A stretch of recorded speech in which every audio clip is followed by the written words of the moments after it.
SIP का कड़वा सच या काला सच या काली सच्चाई, सारी बातें एक ही तरह साउंड्स करती हैं।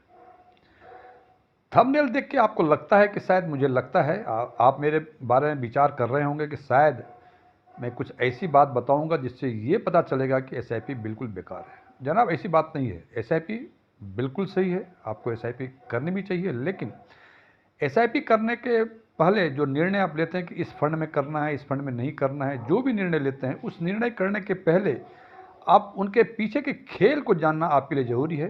क्योंकि यदि ये जानकारी आपको रहेगी तो इस जानकारी के बैकग्राउंड्स में रख के आप एक अच्छे निर्णय ले पाएंगे, और जो आपके एडवाइज़र ने या आपके फ्रेंड्स ने या और किसी ने जो एसआईपी के बारे में शब्द बाग दिखाए हैं, उन शब्द बाग की सच्चाई आपके सामने आएगी। और आप, मैं फिर कहता हूं कि ये जानकारी रहेगी तो आप अच्छे निर्णय ले पाएंगे। हालांकि हमारे बहुत सारे व्यूअर्स का कहना है कि आप गलत बताते हैं। जनाब, मैं इन्फॉर्मेशन देता हूं, और इन्फॉर्मेशन जो नॉलेज, जानकारी रहेगी तो जानकारी के साथ यदि आपको पता है कि किसी पर्टिकुलर जगह कितना रिस्क है, तो उसके हिसाब से अपना आप मेंटल प्रिपरेशन करते हैं। और यदि अचानक मालूम हो कि इतना बड़ा रिस्क है, तो हो सकता है कि शायद उस प्लान को प्रॉपरली एग्जीक्यूट ना करें।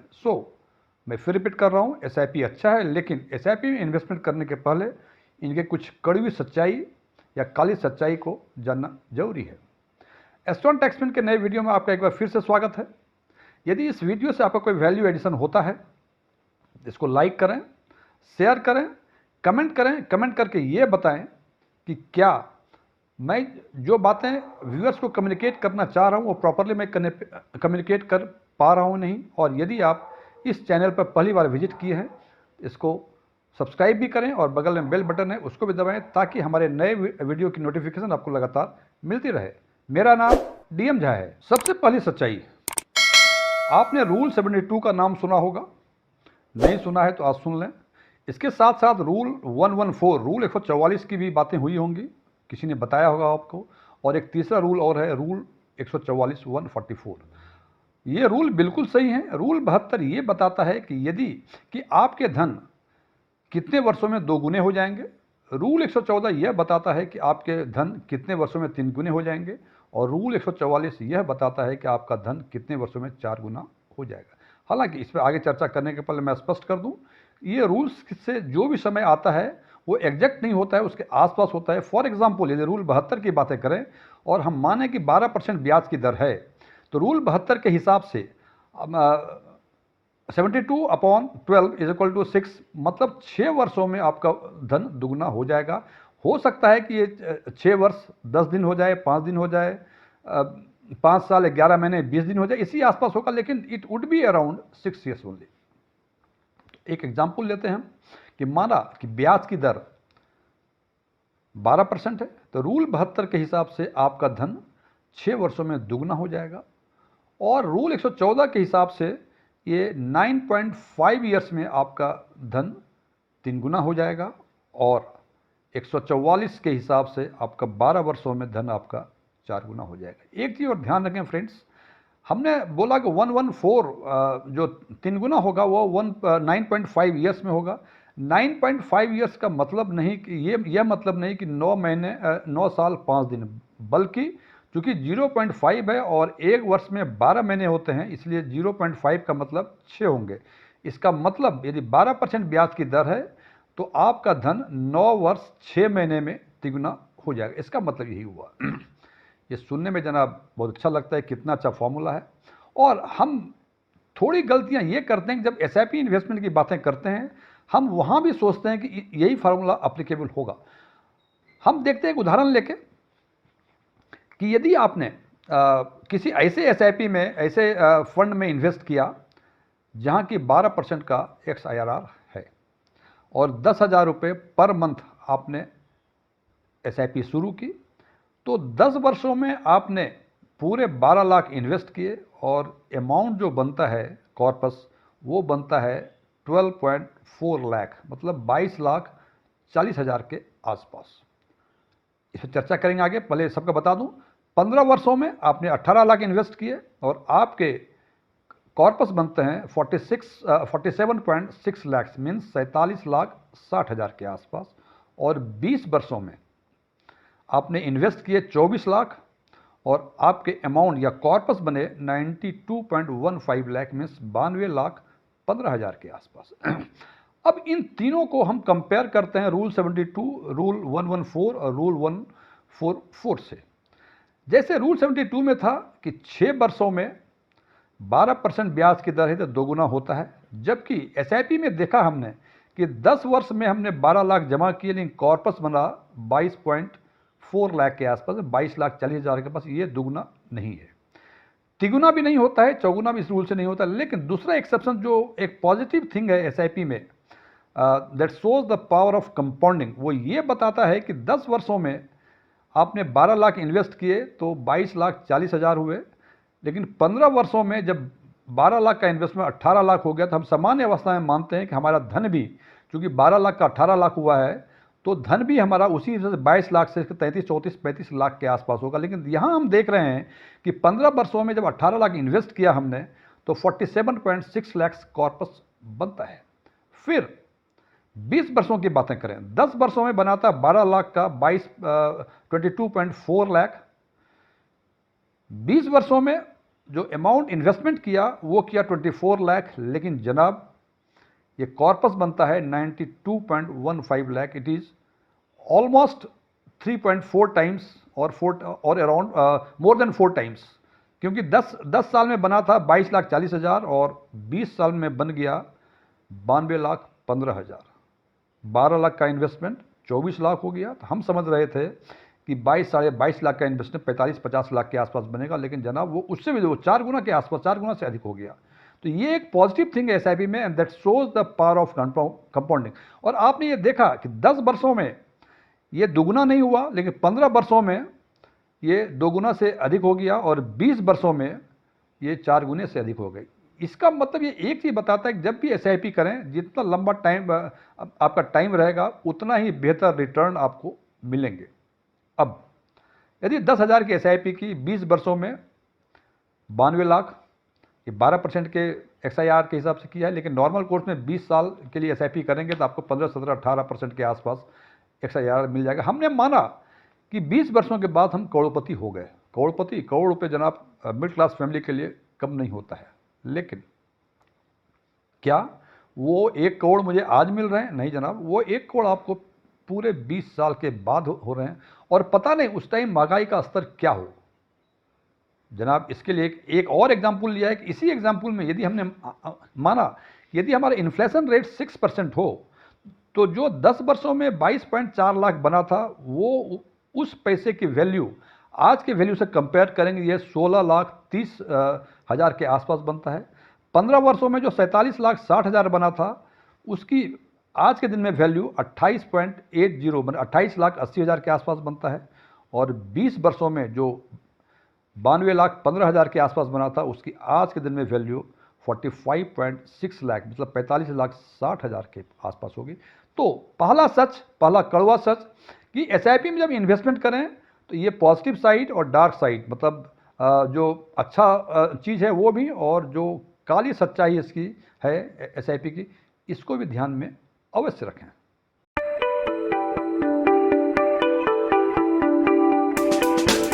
दूसरी काली सच्चाई, पैसे जब हम इन्वेस्ट करते हैं तो निश्चित रूप से हमारे मन में कुछ फाइनेंशियल गोल होता है। मकान खरीदना हो, कार खरीदना हो, बच्चों के एजुकेशन हो, बच्चों की शादी हो, या कुछ और भी वैकेशन जाना हो, कहीं ना कहीं पैसे निकालने होते हैं। ये परपिचुअल बेसिस पर नहीं होते हैं कि जब तक धरती रहेगी इन्वेस्टमेंट करते रहेंगे, बिकॉज तब तक हमारी सांसें नहीं चलेंगी। तो निश्चित रूप से किसी न किसी स्टेज पे पैसे निकालने होते हैं। अब आपने एसआईपी की तो जनाब जब पैसे निकालेंगे तो हर फंड्स का, हर स्कीम्स का कुछ एग्जिट लोड चार्ज लगते हैं, कुछ प्रोविजंस होते हैं। उदाहरण के लिए हमने कुछ कुछ फंड्स के एग्जिट लोड यहाँ दिखाया है। जैसे एसबीआई का फ्लेक्सी कैप फंड है, उसमें ये कहते हैं कि यदि अपने पैसे इन्वेस्टमेंट के 30 दिनों के अंदर निकालेंगे तो 0.1% आपको एग्जिट लोड लगेगा। मीन्स 1 लाख निकाला आपने 30 दिन के अंदर, तो 1 लाख का 0.1% इट कम्स टू अराउंड 100, ये 100 रुपये आपको कटेंगे, मतलब 99,999 रुपये ही आपको मिलेंगे। SBI large and mid cap में भी वही स्थिति है कि 30 दिन के अंदर निकालेंगे तो 0.1% आपको एग्जिट लोड लगेगा। निप्पॉन का लार्ज कैप एक अलग है, ये कहते हैं कि यदि 7 दिन के अंदर निकालेंगे तो आपको 1% लगेगा। इसका मतलब 7 दिन के बाद निकालेंगे तो आपको कोई एग्जिट लोड नहीं लगेगा। यही स्थिति एसबीआई फ्लेक्सी कैप में और एसबीआई एलएमसी में भी है।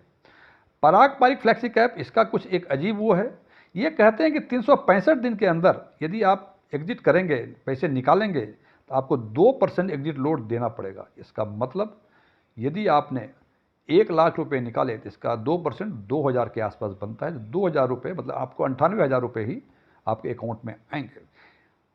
यदि बातें करें एचडीएफसी एलएमसी के लार्ज एंड मिड कैप की, तो इसमें कहते हैं कि यदि 365 दिन के अंदर निकालेंगे तो 1% और उसके बाद निकालेंगे तो 0%। ये जितने एग्जाम्पल दिए हमने कि 30 दिन 7 दिन, इसका मतलब उसके बाद निकालेंगे तो उस फंड में कोई एग्जिट लोड नहीं लगेगा। अब आपको लगता है इससे क्या फ़र्क पड़ता है जनाब?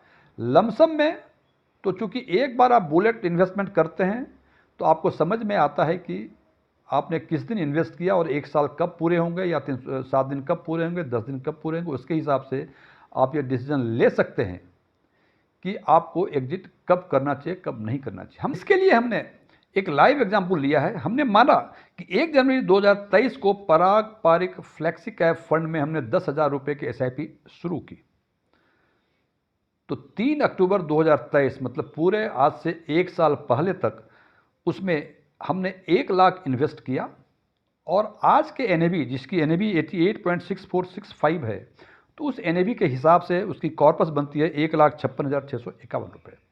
एसआईपी चल रही है।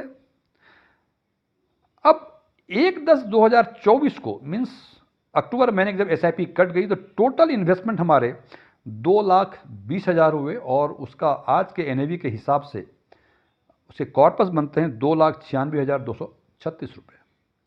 अब आज मुझे पैसे की जरूरत, आज है 4 अक्टूबर, आज मुझे पैसे की ज़रूरत है और हमें लगता है कि हमने स्टार्ट किया 1/10/2023 को, ये 1 साल से अधिक हो गए और पराग पारिक फ्लेक्सी कैप का प्रोविजंस के हिसाब से 365 दिन के बाद आप एग्जिट करते हैं या पैसे निकालते हैं तो आपको 2% लगेगा। और यहाँ हमें लगता है कि 1 जनवरी 2023 से शुरू किया और आज 4 अक्टूबर 2024 है। इसका मतलब कि आज यदि मैं इससे पैसे 2,56,000 या 2,96,636 जो बनते वो निकाल लूँ तो हमें कोई दिक्कत नहीं, कोई एग्जिट लोड नहीं होगा। लेकिन जनाब, मैंने जैसे पहले चर्चा की, लमसम में ये एप्लीकेबल है, लेकिन एसआईपी का केस कुछ अलग है।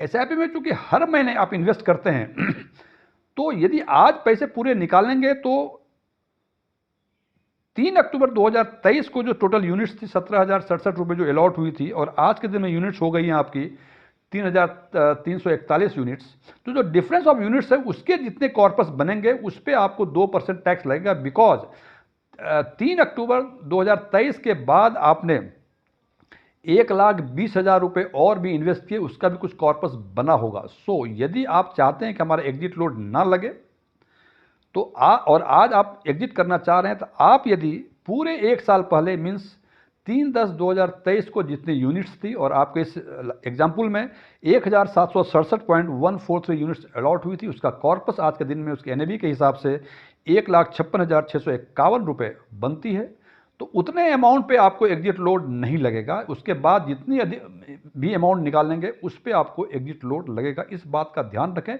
मैं फिर रिपीट कर रहा हूं कि लमसम में ये बहुत आसान दिखता है, लेकिन एसआईपी में एक कैलकुलेट करना चाहिए कि आखिरी इन्वेस्टमेंट कब हुआ आपका, उसके हिसाब से देखा जाएगा कि आपका कितना 1 साल के अंदर है, कितना 1 साल के बाहर है। हिंदुस्तान में म्यूचुअल फंड का इतिहास काफ़ी पुराना है। 1963 से म्यूचुअल फंड में इन्वेस्टमेंट हिंदुस्तान में स्टार्ट हुआ, जो US 64 के नाम से जाना जाता था। वो अगले 20 साल तक अनवरत चलता रहा। बीच में कुछ समस्याएं आई, कुछ उनका निदान भी हुआ। 1983 में सबसे पहले public sector undertaking state bank of India ने state bank of mutual fund start किया। फिर 93 में प्राइवेट प्लेयर्स भी इंटर किए और उसके हिसाब से चलता रहा। 1963 से लेके 31 दिसंबर 2012 तक एक यूनिफॉर्म व्यवस्थाएं थीं। हालांकि 1963 में एक ही म्यूचुअल फंड था, 83 में भी एक और आया स्टेट बैंक का, 93 के बाद से कई सारे आ गए। तो उस समय जो इन्वेस्टर्स म्यूचुअल फंड में इन्वेस्ट करना चाहते थे उनके पास एक ही ऑप्शन था कि जिस म्यूचुअल फंड में आपको इन्वेस्ट करना है, चाहे उसका रिसर्च आप करें, उसमें सारे काम आप करें या कोई आपका एजेंट करे, या डिस्ट्रीब्यूटर एडवाइज़र जो भी कहते हैं वो करे, तो दोनों ही स्थितियों में आपको किसी न किसी म्यूचुअल फंड एडवाइज़र, डिस्ट्रीब्यूटर या एजेंट या फाइनेंशियल प्लानर जो भी हैं, उनके ARN number means MFI registration number डालने ही होते थे। आपके पास दूसरा ऑप्शन कुछ नहीं था। और चूंकि उनका नंबर डाला जाता था, अब माना जाता था कि वो आपको सर्विसेज प्रदान कर रहे, सेवाएं प्रदान कर रहे हैं, तो निश्चित रूप से उनके कुछ सर्विस चार्ज तो हुए, कोई चैरिटी तो किसी ने खोला नहीं है। लेकिन 1 जनवरी 2013 से एक रिवॉल्यूशन हुआ म्यूचुअल फंड इंडस्ट्री में और एक नया प्लान लाया। 31 दिसंबर 2013 तक केवल म्यूचुअल फंड में रेगुलर प्लान ही हुआ करते थे। सॉरी। और 1 जनवरी 2013 से एक नया प्लान आया जिसमें कहा गया डायरेक्ट प्लान। और इन दोनों ही प्लान में एक खास विशेषताएं थी कि दोनों के एक्सपेंसेस रेशियो में काफ़ी का फर्क था। क्योंकि लेकिन डायरेक्ट प्लान में सारे काम आपको खुद करने होते थे, बिकॉज आप थर्ड पार्टी का कोई सर्विसेज नहीं लिया करते थे, और इस कारण से जो थर्ड पार्टी का सर्विस चार्ज हुआ करते थे वो इसमें नहीं लगा करते थे। और ये स्टार्ट हुआ 1 जनवरी 2013 से, जिसको डायरेक्ट प्लान कहते हैं। और आज भी म्यूचुअल फंड में आप ऑफलाइन करें, ऑनलाइन करें, जो भी करें, प्लान के ऑप्शंस आते हैं, रेगुलर प्लान और डायरेक्ट प्लान। जनाब, अब ये तो इसकी हिस्ट्री हुई, लेकिन यदि इसको एक एग्जाम्पल के तौर पे, जो लाइव एग्जाम्पल यदि हम देखें कि टोटल एक्सपेंसेस रेशियो यानी रेगुलर प्लान डायरेक्ट प्लान में जो खर्चे होते हैं, भाई म्यूचुअल फंड में आपके ब्याह में कोई इन्वेस्ट कर रहा है, खर्चे तो होंगे ही होंगे, चाहे कम हो या अधिक हो। लेकिन ये दोनों plan, regular plan direct plan में जो क्या डिफरेंस है एक्सपेंसेस रेशियो का, वो हम दिखाना चाहते हैं। तो सबसे पहले हमने यहाँ जो लाइव एग्जाम्पल दिया है वो segment wise average total expenses ratio की बातें की, कोई पार्टिकुलर फंड या पर्टिकुलर स्कीम्स की बातें हमने नहीं की हुई है। और हमने जो एवरेज टोटल एक्सपेंसेस रेशियो आज के दिन में है, मिड कैप सेगमेंट में रेगुलर प्लान में 1.88% का एक्सपेंसेस रेशियो है, जबकि डायरेक्ट प्लान में ये 0.75% है। ये सारे जो है ये एवरेज टोटल एक्सपेंसेस रेशियो है सेगमेंट वाइज। और हमने 5 ही सेगमेंट का लिया हुआ, इट इज़ ओनली बिकॉज हम मानते हैं कि मुख्य रूप से 5 सेगमेंट हैं, mid cap, large and mid cap, large cap, flexi cap और स्मॉल कैप। तो हमने मिड कैप के बारे में बता दी। लार्ज एंड मिड कैप में रेगुलर प्लान में 1.90 का एक्सपेंसेस रेशियो है, जबकि डायरेक्ट प्लान में 0.74 का एक्सपेंसेस रेशियो है। लार्ज कैप में 2.07 का एक्सपेंसेस रेशियो है और डायरेक्ट प्लान में 0.90 का है। फ्लैक्सी कैप में 1.92 का रेगुलर प्लान में एक्सपेंसेस रेशियो है, जबकि डायरेक्ट प्लान में 0.73% है। और स्मॉल कैप में रेगुलर प्लान में 1.16% का टोटल एक्सपेंसेस रेशियो है, जबकि डायरेक्ट प्लान में इट इज़ 0.62%। अब इन दोनों में बेसिक डिफरेंस मैं फिर रिपीट करता हूं कि डायरेक्ट प्लान लेंगे तो आपको थर्ड पार्टी के सर्विसेज कोई नहीं देगा आपको, और उसके बदले आपके एक्सपेंसेस रेशियो कम लगेंगे। और ये जो डिफरेंस है रेगुलर और डायरेक्ट प्लान में, मिड कैप में average difference it is 1.13%, large and mid cap में इट इज़ 1.16%, लार्ज कैप में 1.17%, फ्लैक्सी कैप में 1.19% और स्मॉल कैप में 1.24%। इसका मतलब यदि सारी काम आप करेंगे, रिसर्च आप करेंगे, सारे ऑनलाइन ऑफलाइन जो भी काम करना हो आप करेंगे, तो आपको इस तरह से कम एक्सपेंसेस रेशियो लगेंगे। इसको यदि एक उदाहरण के तौर पे हम माने कि यदि आपने किसी स्मॉल कैप सेगमेंट के किसी फंड में 10,000 रुपये की SIP करनी है और आपने रेगुलर प्लान लिया, तो चूंकि इसमें रेगुलर प्लान में 1.86% का एक्सपेंसेस रेशियो है, तो जिस दिन आपका 10,000 रुपये जमा होंगे उसमें से सबसे पहले 10,000 का 1.86% मतलब 186 रुपये एक्सपेंसेस के रूप में आपके कट जाएंगे, और आपका जो इन्वेस्टमेंट होगा वो 9,814 रुपये के हिसाब से ही वो एप्रिसिएट करेगा। ये हुई रेगुलर प्लान की। यही बातें यदि डायरेक्ट प्लान में करें तो 10,000 रुपये की SIP जिस दिन की आपने, 62 रुपये आपके एक्सपेंसेस के फॉर्म में डिडक्ट हो जाएंगे और आपका 9,938 रुपये का इन्वेस्टमेंट SIP में होगा। ये हर महीने ऐसे ही होगा और कॉर्पस जितना बन जाएगा हर साल। हालांकि मैं एक चीज़ क्लियर कर दूं, डिस्क्लोज कर दूं मैं, कि एक्सपेंसेस रेशियो जो पे होते हैं वो मंथली होते हैं और बेसिस होता है एवरेज डेली NAV के बेसिस पे। तो ये मैंने समझाने के लिए कहा कि 10,000 जमा किए तो 186 रुपये एक्सपेंसेस में कट गए। उस दिन नहीं होता है क्योंकि वो पूरे मंथ का एक साथ होता है। एग्जाम्पल समझाने के लिए आपको मैंने ऐसा कहा है। और दोनों के केस में ये देखते हैं तो रेगुलर के केस में आपका 9,814 रुपये इन्वेस्ट होते हैं और रेगुलर में आपके 9,938 रुपये इन्वेस्ट होते हैं। और इन दोनों का डिफरेंस जो है जनाब 124 रुपये का है। 10,000 में 124 रुपये का डिफरेंस मीन्स यदि रेगुलर प्लान लेते हैं तो 124 रुपये आपको एवरी इंस्टॉलमेंट में 124 रुपये कम इन्वेस्ट होंगे रेगुलर डायरेक्ट प्लान के कंपैरिजन में। हालांकि जैसे मैंने बताया कि इन दोनों की अपने अपने विशेषताएं, फीचर्स हैं, तो आपको ये खुद निर्णय लेना होगा कि आपको रेगुलर प्लान लेना है, आपके पास समय है, आपके पास जानकारी है या नहीं। और यदि आपके पास जानकारी है, समय है, तो डायरेक्ट प्लान लेंगे, ये निर्णय आपका खुद होगा। हालांकि जैसे मैंने बताया कि इन दोनों की अपने अपने विशेषताएं, फीचर्स हैं, तो आपको ये खुद निर्णय लेना होगा कि आपको रेगुलर प्लान लेना है, आपके पास समय है, आपके पास जानकारी है या नहीं। और यदि आपके पास जानकारी है, समय है, तो डायरेक्ट प्लान लेंगे, ये निर्णय आपका खुद होगा। हालांकि जब भी मैं रेगुलर डायरेक्ट की बातें करता हूं, हमारे बहुत सारे व्यूअर्स नाराज़ हो जाते हैं और वो कई तरह के आपत्तिजनक कमेंट भी करते हैं, टिप्पणी भी करते हैं। जनाब, उनको आपत्तिजनक टिप्पणी करने की ज़रूरत नहीं है। मेरा काम इंफॉर्मेशन को डिसमिनेट करना है, स्पेशली फॉर दोज इन्वेस्टर्स जो एक आम इन्वेस्टर है जिसको इसके बारे में जानकारी नहीं है और बहुत सारे मार्केट प्लेयर्स उनको बेवकूफ़ बनाते हैं। आपको थर्ड पार्टी का सेवा लेना है, बिल्कुल लें, ये निर्णय आपको लेना है, लेकिन ये जानकारी है कि ये सेवाएं लेंगे आपको कितना एक्स्ट्रा पे करना पड़ेगा। तो ये भी एक काला सच है, कड़वी सच्चाई है सिस्टमेटिक इन्वेस्टमेंट प्लान और लमसम इन्वेस्टमेंट दोनों की। चौथा कड़वा सच, हालांकि ये सच कड़वा नहीं है, ये एक सूचना है, एक इन्फॉर्मेशन है। और जैसे कि मैंने पहले कहा, इन्फॉर्मेशन इज पावर। आपके पास जानकारी रहेगी, नॉलेज रहेगा, तो आप अच्छे निर्णय ले पाएंगे। जब आप ऑफलाइन या ऑनलाइन जो भी इन्वेस्ट करते हैं, जैसे मैंने पहले बात की कि plan, direct plan, regular plan, इसके साथ एक और नेविगेशन, एक और ऑप्शन होता है जिसको ऑप्शन कहा जाता है। उस ऑप्शन में आज के दिन दो ऑप्शन हैं, ग्रोथ ऑप्शन और IDCW option. IDCW means it's abbreviation income distribution come withdrawal plan. अब आपको ये लगेगा ये ग्रोथ ऑप्शन क्या है, IDCW क्या है। मैं सिंपल शब्दों में समझाता हूँ आपको। आप बैंक में फिक्स डिपॉजिट जमा करते हैं, मान लीजिए 1 लाख रुपए जमा किए 5 वर्षों के लिए, जो भी ब्याज दर दिया उन्होंने, तो आप क्या करते हैं, 5 वर्षों के बाद ब्याज सहित मूलधन लेते हैं। एग्जैक्टली म्यूचुअल फंड में भी ऐसा ही होता है। आपने जो इन्वेस्ट किया और जो भी एप्रिसिएशन से मिल रहे हैं वो आपने निकाला नहीं, उसी में फिर री इन्वेस्ट होते जा रहा है। और जब भी पैसे निकाले हैं तो मूलधन के साथ जो एप्रिसिएशन हुआ है पिछले 5-10 सालों में, वो सब एक साथ निकालते हैं। This option is called growth option in mutual fund.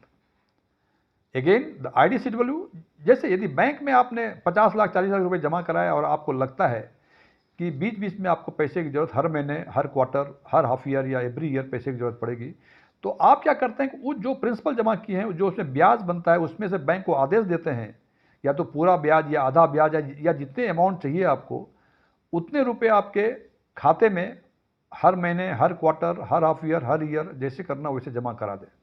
Exactly, this also happens in case of mutual fund, and this option is called IDCW, Income Distribution Cum Withdrawal Plan। आपको लगा होगा कि शायद ये बहुत क्लियर नहीं कर सका मैं, इसके लिए हमने एक लाइव एग्जाम्पल लिया हुआ है। हमने लाइव एग्जाम्पल लिया हुआ है SBI large and mid cap fund का। और चूंकि कॉर्पस जितने बनते हैं म्यूचुअल फंड में वो NAV के बेसिस पर बनते हैं, जिसको हम प्राइस का भी कर सकते हैं बोलचाल की भाषा में। तो हमने ये देखा कि यदि आपको आज के दिन में डायरेक्ट प्लान और ग्रोथ ऑप्शन यदि है आपका, तो उसकी NAV आज के दिन में 675.8675 रुपीज़ है। लेकिन यदि डायरेक्ट प्लान के साथ आपका IDCW ऑप्शन है, तो इसका NAV 352.2765 है। अगेन, यदि regular plan and growth option, तो उसकी NAV है 627.2726 रुपीज़। और रेगुलर ऑप्शन के साथ यदि रेगुलर प्लान के साथ यदि IDCW ऑप्शन है, तो उसकी NAV है 283.3935 रुपीज़। आपको लगता होगा कि शायद और स्पष्टता चाहिए इसमें। हमने माना, एक एग्जाम्पल लिया हमने कि आपने इस म्यूचुअल फंड में कभी भी इन्वेस्ट किया हुआ था, जिस टाइम भी जिसने भी इन्वेस्ट किया उसको 1000 यूनिट्स अलॉट हुए, और वो सारे आदमी अलॉट्स हुए। उन्होंने जो इन्वेस्टमेंट किया था इन चारों, direct growth, direct IDCW, regular growth और रेगुलर IDCW, 4 अलग अलग के जो स्कीम्स थे उसमें इन्वेस्ट किया हुआ था। तो जिसने डायरेक्ट ग्रोथ में इन्वेस्ट किया होगा उसको आज के दिन में मिलेंगे 6,75,000 ₹867 के आसपास। जिसने डायरेक्ट IDCW में इन्वेस्ट किया होगा उसको मिलेंगे ₹3,52,276। जिसने रेगुलर के ग्रोथ प्लान में, ग्रोथ ऑप्शन में इन्वेस्ट किया होगा उसको मिलेंगे ₹6,27,272। और जिसने रेगुलर के साथ IDCW ऑप्शन में इन्वेस्ट किए होंगे उनको मिलेगा ₹2,83,393। अब देखिए कि एक ही स्कीम, प्लान और ऑप्शंस अलग अलग, लेकिन कॉर्पस में काफ़ी डिफरेंस। तो ये मैं नहीं कहता हूँ कि IDCW गलत है, ग्रोथ अच्छा है, लेकिन ये डिपेंड करता है इन्वेस्टर्स के नीड पे कि उसको पैसे बीच बीच में चाहिए या बीच बीच में नहीं चाहिए। नहीं चाहिए तो बेशक आप बिना कोई संदेह के आप ग्रोथ ऑप्शन लें, और यदि आपको बीच बीच में पैसे की ज़रूरत है, बिकॉज इन्वेस्टमेंट आप पैसे के लिए ही कर रहे हैं जनाब, केवल इन्वेस्टमेंट परपिचुअल नहीं होता है कि धरती जब तक रहेगी तब तक इन्वेस्टमेंट करेंगे, ऐसा नहीं होता है। सो आप अपने ज़रूरत के हिसाब से ग्रोथ ऑप्शन और IDCW ऑप्शन को ऑप्ट करें। जब भी म्यूचुअल फंड में या तो SIP या लमसम इन्वेस्टमेंट करते हैं तो एक और बातों का ध्यान रखें, इन्वेस्टमेंट करें और रिडम्पशन जब करें तो उस टाइम क्या ध्यान रखना है। तो सबसे पहले बात करते हैं हम इन्वेस्टमेंट जब कर रहे हैं आइदर SIP और लमसम, तो आपको क्या ध्यान रखना चाहिए। पहला ध्यान कि आपको प्लान कौन सा लेना है, रेगुलर या डायरेक्ट।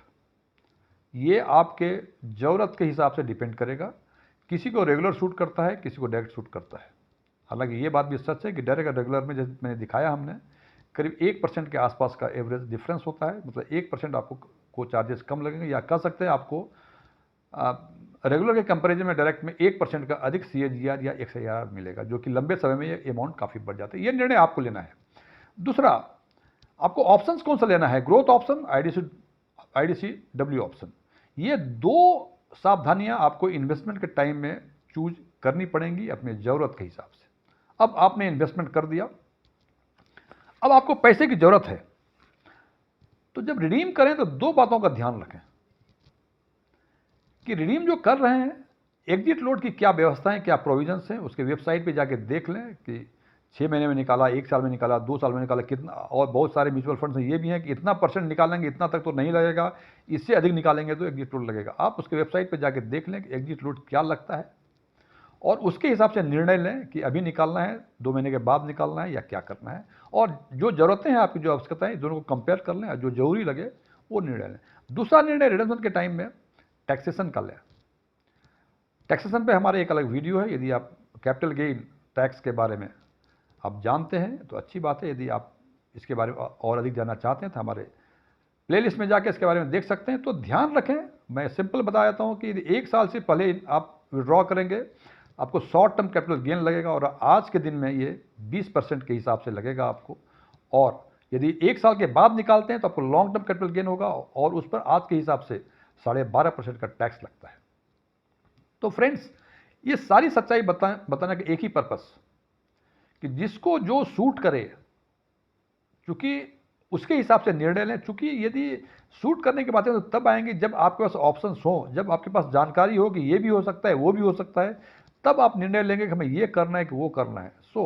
मेरा काम था इन्फॉर्मेशन आपको डिसेमिनेट करना, आपको देना, और ये आपका काम है कि अपने फाइनेंशियल विजडम, अपनी ज़रूरत के हिसाब से जब भी इन्वेस्टमेंट करें, आइदर इन SIP और lump sum in the mutual fund, आप इन बातों का ध्यान रखें। और मुझे लगता है कि यदि इन बातों का ध्यान रखेंगे निर्णय लेने के टाइम में, तो शायद आपको बेहतर रिटर्न मिलने की पूरी संभावना है।